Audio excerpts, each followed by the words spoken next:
À mon tour de remercier Thomas Römer et ses collaborateurs pour l'invitation à ce colloque et pour l'organisation de ce colloque fort intéressant et enrichissant. Je sais que ça fait quelques années que Thomas aurait souhaité que je puisse parler ici, et puis cette année, je n'avais plus aucune raison de refuser, puisqu'on parlait d'un thème qui m'est important. Vous avez, je pense, comment vous dites, explicatif ou handout, dans lequel vous trouverez le plan un peu plus détaillé de mon exposé. Je vais tenir brève les préliminaires qui porteraient sur le rapport qu'il y a entre des perspectives disciplinaires spécifiques, que l'on soit vétérotestamentaire ou judaïsant. Ça va comme ça? D'accord. Ou que l'on soit assyriologue, évidemment, spécialiste du paléo-babylonien, ou que l'on soit, comme c'est mon cas depuis une dizaine d'années maintenant, historien comparatiste des religions. On a une approche un peu différente des objets. L'objet est différent, le regard est différent, les questions que nous posons sont différentes si nous nous interrogeons sur les couronnes des lettres d'Akiva ou si nous nous interrogeons sur quelques mots ou un texte ou un rouleau ou un codex ou un milieu producteur de littérature. Il y a, je dirais, des focales différentes et forcément, lorsque l'historien comparatiste des religions envisage des textes qui partent de l'Oudloul, donc du paléo-babylonien, et qui vont aujourd'hui jusqu'au Fihrist de An-Nadim du Xe siècle de notre ère, les observations vont être un peu plus grossières que si l'on étudie tel ou tel mot ou verset avec une analyse microscopique. Cela dit, un regard portant sur des documents dont l'origine s'étale sur plus d'un millénaire, s'il va forcément produire des observations un peu plus grossières, il peut quand même peut-être aussi démontrer ou nous rendre attentifs à des continuités et à des transformations qui échapperaient peut-être à l'étude d'un seul document individuel ou d'un seul courant. Première approche, je vais partir du thème de l'ange interprète chez Zacharie, sur lequel je me suis penché quand j'étais encore bibliste, il y a longtemps. Je commencerai par établir une distinction entre les anges messagers, les anges médiateurs, des anges interprètes et des anges révélateurs. Ce sont des nuances dans les fonctions, des différences de fonctions. Et je pense que quand on parle, je ne dis rien de nouveau, là, quand on parle des anges et dans la croissance, de l'importance croissante du thème des anges dans le judaïsme ancien, il y a un processus historique qui, de messager occasionnel ou à défaut, mais pas du tout obligatoire, va mener à une notion que des anges sont obligatoires pour la transmission d'un message du monde divin au monde humain. Donc c'est ce processus-là, et ensuite le rôle particulier de l'ange révélateur que j'aimerais étudier un petit peu avec vous. Il y a évidemment aussi dans ce processus que l'on pourrait appeler un processus de différenciation dans l'imaginaire religieux, il y a une différenciation quant aux fonctions. Certains anges deviennent plus spécialisés à l'intérieur de ce monde plus en plus foisonnant des anges, il y a des fonctions très particulières.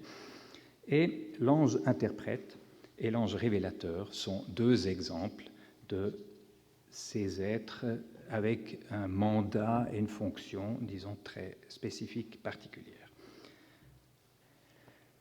Avant d'arriver à l'ange interprète dans le livre de Zacharie,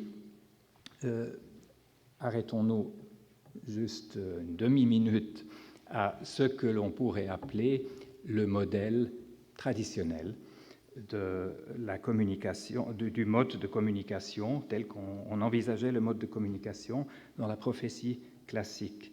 C'est un prophète qui est transporté lui-même en vision vers la cour divine où il assiste aux délibérations en présence de la divinité. 1 Roi 22 est l'exemple classique que l'on cite souvent à ce propos.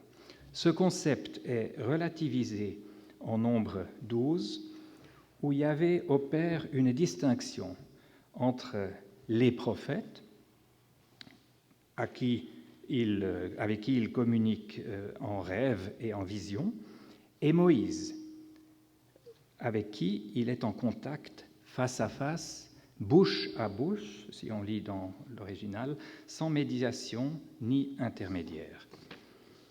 Un autre concept, au contraire, opère, pour ainsi dire, un dédoublement de l'instance de médiation. C'est lorsqu'on se met à distinguer entre, d'une part, un messager appartenant au monde divin, un ange, et, d'autre part, le prophète en tant que messager du côté des humains. On a là donc comme un passage d'une communication sur le mode tripartite, on pourrait dire, vers une communication sur le mode quadripartite. L'ange interprète, dans le livre de Zacharie, occupe à ce propos une position que l'on peut qualifier de charnière. Dans le premier chapitre, à partir du verset 8, vous avez je prends seulement cette première vision, où on voit, il est d'abord question d'un cavalier que le prophète va ensuite adresser comme « Mon Seigneur ». Ce même homme est ensuite désigné par le prophète narrateur comme l'ange qui me parlait, voire l'ange de Yahvé, et au fur et à mesure du développement du cycle de vision, à l'origine 5, ensuite 7, finalement 8, au fur et à mesure du développement de ce cycle, la locution « l'ange qui me parlait » devient la norme et établit ainsi l'ange dans une fonction précise, à savoir celle de l'herméneute, qui explique au prophète le sens de ce que celui-ci, le prophète, voit en vision. Le cycle des visions de Zacharie fonctionne également comme un pivot pour l'interprétation prophétique de l'histoire. Après un temps marqué par la colère divine, suivra désormais un temps de pitié et de réhabilitation pour Jérusalem. Et ce retournement est expliqué de différentes manières. Je ne peux pas entrer dans les détails, mais les images utilisées dans ces visions emploient des images par ailleurs courantes dans l'Empire perse et les utilisent, les réinterprètent, les interprètent en fonction de ce retournement historique que l'on fait remonter à un changement de volonté de Yahvé. Quant à l'ange interprète, qui souligne en 2.12 que Yahvé l'a envoyé avec autorité, il représente lui-même une sorte de pivot typologique dans l'ordre des anges, entre les anges messagers traditionnels et les anges révélateurs de type apocalyptique. Il occupe une fonction et une position historique intermédiaire. Les chercheurs considèrent généralement cette position intermédiaire comme un indice plaçant le livre de Zacharie, et notamment ce cycle de vision, au seuil du passage de la prophétie à l'apocalyptique. Maintenant, ce processus, ce seuil d'un mode de pensée vers un autre, a évidemment une préhistoire et une post-histoire. Je ne pourrais pas parler de la préhistoire ici, qui, à mon sens, remonte au moins jusqu'à l'Udlul Belnemeki qu'on a déjà évoqué aujourd'hui. La chose la plus importante dans cette composition paléo-babylonienne, dans le contexte de cette présentation, c'est que là aussi, il y a en rêve des personnes qui apparaissent, ou des figures à forme humaine, qui apparaissent au souffrant et qui lui annoncent son rétablissement qui s'approche. Et ce qui est intéressant pour mon propos, c'est que la composition l'Udlul Belnemeki a une sorte de fonction qu'on pourrait appeler, qu'on a appelé propagandiste, dans le sens que qui lit toute la composition va comprendre qu'il vaut mieux mettre sa confiance et sa vie dans les mains de Marduk et de la communication avec Marduk plutôt que dans les mains du dieu personnel, personnel. Donc il y a comme le passage d'une affiliation religieuse, qu'on pourrait dire ici, donc au Dieu personnel, vers une autre affiliation prioritaire qui est celle à Marduk. La post-histoire concerne le passage des anges interprètes aux anges, ou de l'ange interprète au rôle de ange révélateur. Et c'est dans le livre de Daniel, dans le chapitre 8 et 9, que l'on peut observer ce passage. Le plus connu de ces anges, encore un peu interprète, mais il va devenir révélateur, est sans doute l'ange Gabriel. On a parlé de Michael avant, moi-même je parlerai surtout de Gabriel.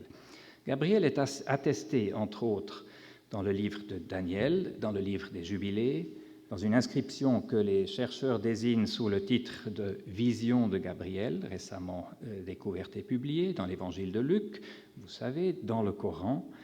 Et les attestations dans le livre de Daniel montrent clairement que cette figure de Gabriel est à comprendre encore comme une concrétisation de l'ange interprète de Zacharie, notamment lorsqu'une voix lui ordonne « Gabriel, fais comprendre la vision à celui-ci », c'est-à-dire au visionnaire, et le rôle de cet ange est à faire comprendre quelque chose au visionnaire. « Comprends, fils d'homme, dit-il, car la vision est pour le temps de la fin. » C'est l'explication. L'origine divine de cet ange est soulignée par la réaction du visionnaire, qui tombe en léthargie et à terre comme face à une hierophanie. L'ange touche alors le visionnaire, le remet debout et lui dit « Je vais te faire connaître ce qui arrivera au terme de la colère. » Et après avoir fourni son explication, il conclut « Quant à la vision des soirs et des matins telle qu'elle a été dite, c'est la vérité. » Voilà un terme lourd de sens, c'est la vérité. Pour toi, garde secret la vision, car elle se rapporte à des jours lointains. Donc, cette vérité va être dévoilée seulement à un moment ultérieur. Il y a là une tension que nous retrouverons plus tard dans d'autres écrits entre la prétention à la vérité et le caractère secret de celle-ci.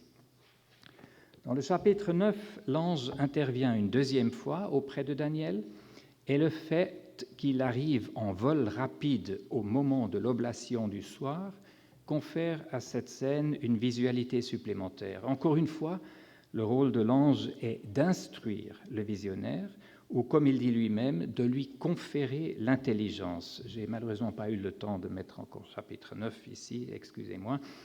Le propos qui suit se lit presque comme un protocole de communication.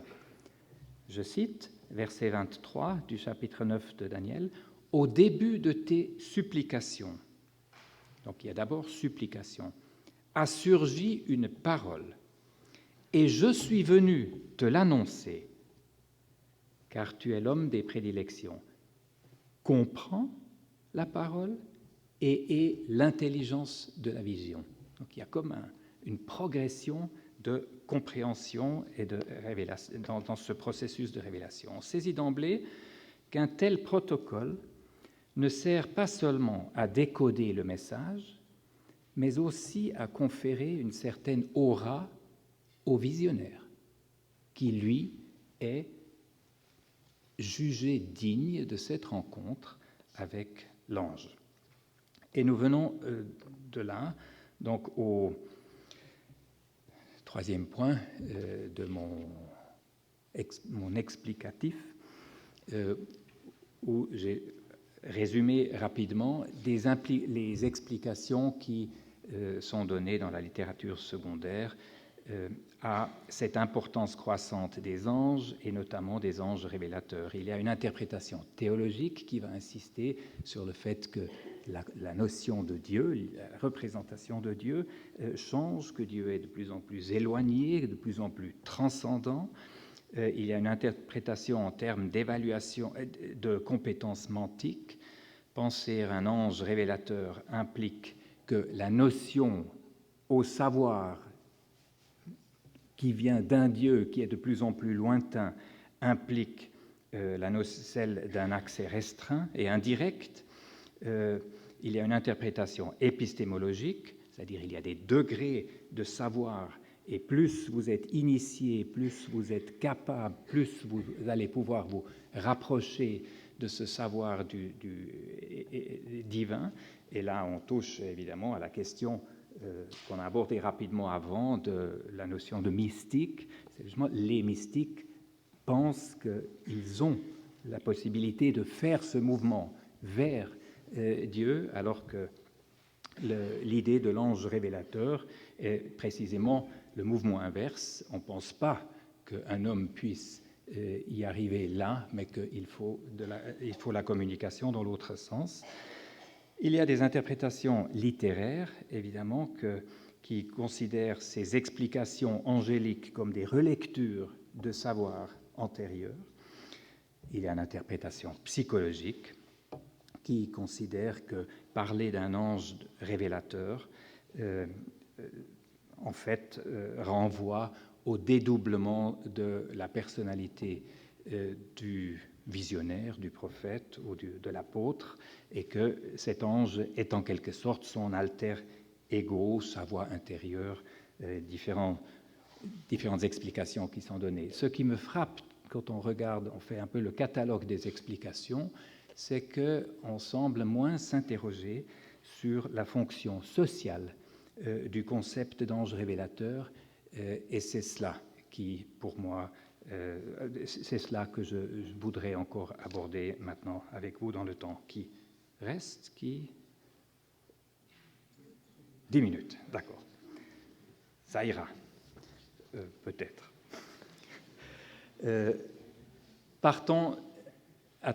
Parcourons un certain nombre de textes. J'ai fait un petit choix où les anges révélateurs ont un rôle important à jouer. Le livre des Jubilés, évidemment, est une référence très importante au milieu du IIe siècle avant, où vous avez eu ce texte maintenant déjà pour quelque temps, vous avez pu lire.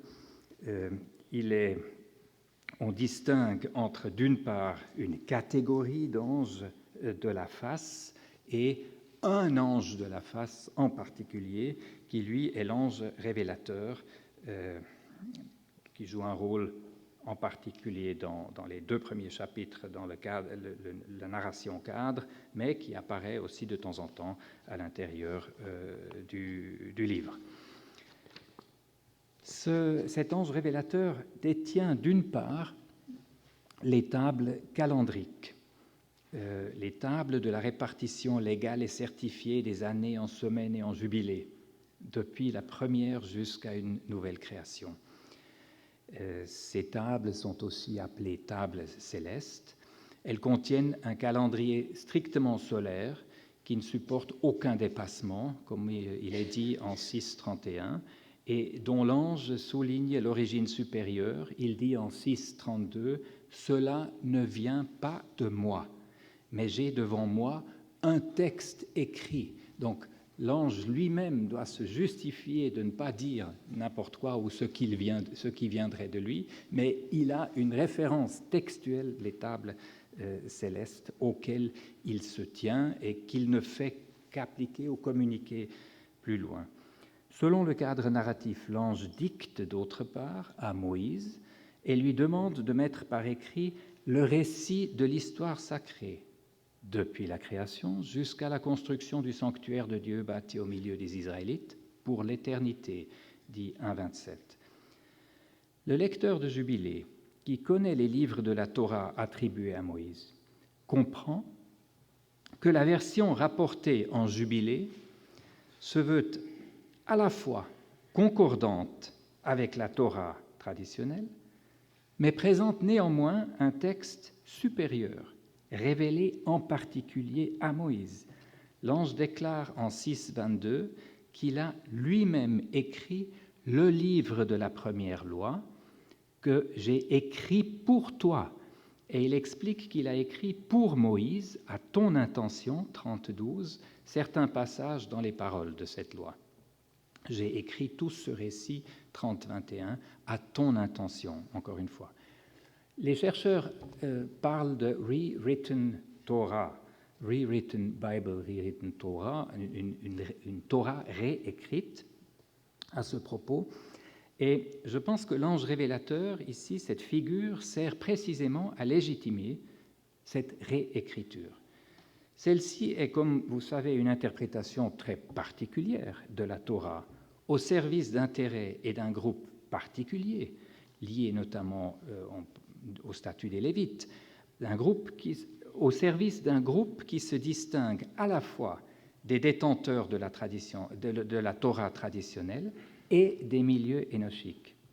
Et je pense qu'on aurait intérêt, en plus de toutes les explications que l'on a déjà énumérées, lorsqu'on veut comprendre cette carrière de la figure de l'ange révélateur, de porter son attention à ce que Hindi Naiman a appelé les stratégies d'autorisation qui sont dans ces textes et que la figure de l'ange révélateur sert à autoriser un écrit pour la communauté ou le groupe ou l'auteur qui défend le point de vue de cet écrit. Je vais passer rapidement. Je vous ai mieux préparé les choses que ce que je pensais. Donc il n'y a pas seulement les deux premiers chapitres, il y a ce qui est souligné, cela ne vient pas de moi, je vous ai rendu attentif, ou dans le chapitre 30, donc la référence aussi aux tables célestes. Je vais passer rapidement sur Chazon Gabriel, une inscription récemment trouvée et publiée, de laquelle notre collègue Amidovic Patch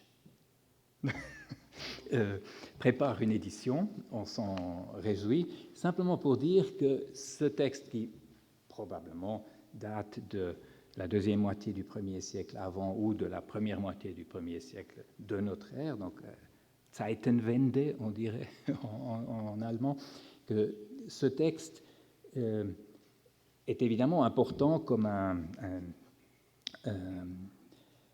document qui se situe entre Daniel Jubilé et l'évangile de Luc, dont vous connaissez probablement les références à Gabriel. Mais je vais aussi passer par-dessus l'évangile de Luc, où Gabriel joue, vous savez, dans les premiers chapitres concernant l'enfance de Jean-Baptiste et de Jésus et l'annonce de leur naissance, un rôle important, pour venir au Coran. Et c'est là que le comparatiste, en quelque sorte, enjambe les siècles et s'intéresse autant, disons, à ce qui vient après qu'à ce qui venait avant. Il est bien connu que selon la tradition islamique reçue, la révélation coranique aurait dans son ensemble été transmise au prophète Mohammed par l'ange Gabriel, le Jibril. C'est sans doute, cette façon de voir, est sans doute le produit d'une sorte de relecture canonique qui harmonise d'évidentes différences qu'une lecture attentive peut déceler entre les sourates en ce qui concerne le processus de révélation. Selon une tradition assez ancienne, le prophète lui-même, interrogé sur la manière dont il recevait ses intuitions, aurait déclaré que parfois il voyait un ange sous la forme d'un homme, pas toujours, parfois. Et un des plus éminents transmetteurs du hadith, Al-Bukhari, distingue 3 types de réceptions inspirées par ordre croissant d'importance: le rêve, la solitude recherchée et la rencontre d'un ange qui, elle, est alors qualifiée de transmission de la vérité. C'est donc, semble-t-il, le mode de transmission supérieur qualifié, justement, et c'est vraiment la vérité qui est en jeu selon la perspective de Al-Bukhari, et nous allons le voir aussi du Coran. Je vais me limiter dans ce qui suit à 3 sourates du Coran et commencer par la sourate 81, la référence à un noble messager doué de force auprès du maître du trône inébranlable. C'est ce messager que la tradition identifie à Gabriel et à qui, en effet, les épithètes conviendraient tout à fait. Dans cette sourate, cette référence sert d'argument contre ceux qui pensent que Muhammad serait possédé, probablement par un djinn, Majnoun. Votre compagnon n'est pas un possédé. Il l'a vu à l'horizon lumineux. Ceci n'est pas la parole... Pardon, je suis dérangé par... Mais tu es tout à fait dans ton droit, évidemment. Ceci n'est pas la parole d'un démon lapidé. Votre compagnon n'est pas un possédé. Il l'a vu. Et de même, dans la sourate 53, on soutient que votre compagnon n'est pas égaré, il n'est pas dans l'erreur, il ne parle pas sous l'empire de la passion. C'est exclusivement une révélation qui lui a été inspirée. Le puissant, le fort, la lui a fait connaître. De nouveau, ce sont des épithètes qui conviendraient tout à fait à Jibril, Gabriel. La suite de la sourate est un peu plus énigmatique en ce qui concerne les sujets énoncés. Celui qui possède la force s'est tenu en majesté alors qu'il se trouvait à l'horizon suprême. Puis il s'approcha et il demeura suspendu. Il était à une distance de 2 portées d'arc, ou moins encore, et il révéla à son serviteur ce qu'il lui révéla. Alors le Coran utilise souvent ce genre de formule où on doit bien réfléchir quelle pourrait être la répartition des pronoms. À mon avis, le plus probable, c'est que Dieu révéla à l'ange ce que l'ange révéla à Muhammad, et ainsi on assure donc la fidélité de la transmission dans les 2 processus. La référence la plus explicite à Gabriel, comme ange révélateur, là encore dans un contexte de contestation, se trouve dans la longue sourate 2, qui est une sorte de synthèse du Coran et peut-être bien une de ses formes antérieures. Lorsqu'on leur a dit, je cite, « Croyez ce que Dieu a révélé », ils ont répondu, « Nous croyons à ce qui nous a été révélé ». Mais ils sont incrédules à l'égard de ce qui vint ensuite et qui est la vérité, confirmant ce qu'ils ont déjà reçu. Évidemment, il est question là du Coran en opposition aux révélations antérieures. Et le texte, et c'est ça qui est remarquable, le texte continue sur une question: qui est l'ennemi de Gabriel ? C'est lui qui a fait descendre sur ton cœur, avec la permission de Dieu, ce qui confirme ce qui était avant lui. Donc le Coran. Le Coran confirme ce qui était avant lui et Gabriel a fait descendre le Coran. Direction et bonne nouvelle pour les croyants. Et ensuite, celui qui est ennemi de Dieu, de ses prophètes, de Gabriel et de Michaël. Donc, si vous êtes ennemi de Gabriel, de Djibril, vous l'êtes aussi de Dieu. Si vous l'êtes de Mohammed, vous l'êtes de Djibril et vous êtes de Dieu, etc. Vous voyez que ce texte contient une polémique importante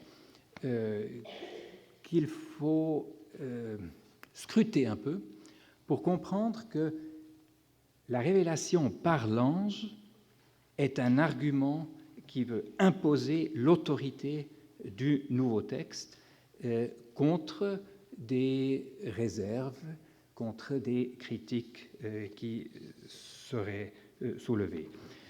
Il me manque le temps, malheureusement, c'est les règles du jeu, pour parler de Mani.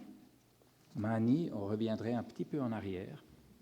Mani, l'apôtre de Jésus-Christ, comme il se déclarait lui-même, il s'intitulait lui-même, et qui parle de son jumeau, qui, déjà, quand il avait 4 ans, l'aurait protégé, l'aurait ensuite éduqué, l'aurait accompagné dans la communauté de son père, qui était une communauté baptiste, qui, à 8 ans, à 12 ans, lui aurait dit l'enseignement nouveau qu'il fallait ensuite proclamer, tout en lui demandant de ne pas le proclamer, mais de le garder pour lui jusqu'à l'âge de 24 ans, lorsqu'il arrive à l'âge adulte, et pour, à ce moment-là, constituer une nouvelle communauté, un nouveau mouvement. Et avec cela, malheureusement, là, je n'ai pas pu vous présenter là les détails, je reviens aux conclusions. Une approche, on pourrait dire, fonctionnaliste de la figure de l'ange révélateur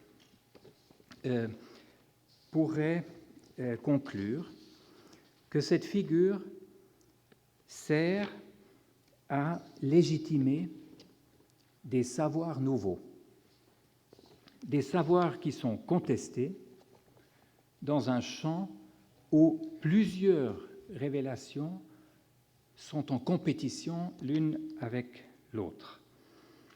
Dans ce contexte, la référence à l'ange révélateur peut servir à plausibiliser et à légitimer le savoir nouveau, une interprétation divergente d'un savoir qu'on avait déjà mais qu'on réinterprète, un porteur nouveau, un écrit nouveau, ou, et là les textes sur Mani auraient été déterminants, l'autonomie d'un mouvement qui prend sa liberté et son indépendance par rapport à ses sources et ses origines. Ces 5 facteurs qu'un sociologue pourrait qualifier de cadre structurel à tout processus de différenciation de nouveaux mouvements religieux de type prophétique apparaissent dans nos sources de manière plus ou moins explicite et reconnaissable. Ils ne s'expriment pas toujours et pas seulement au travers de la figure de l'ange révélateur. Loin de moi l'idée que les textes cités qui proviennent de contextes fort différents reflètent tous exactement la même problématique et le même processus. Cependant, la continuité et l'intensification du motif méritent que l'on y réfléchisse et qu'on réfléchisse non seulement aux particularités contingentes de chaque cas, mais également à la problématique structurelle qui les relie entre eux. Il va de soi qu'une fois reconnue la logique structurelle dans une perspective d'histoire sociale, l'exégète retournera au texte individuel pour examiner dans le détail lequel des facteurs mentionnés s'y reconnaissent de manière explicite et claire. Je vous remercie.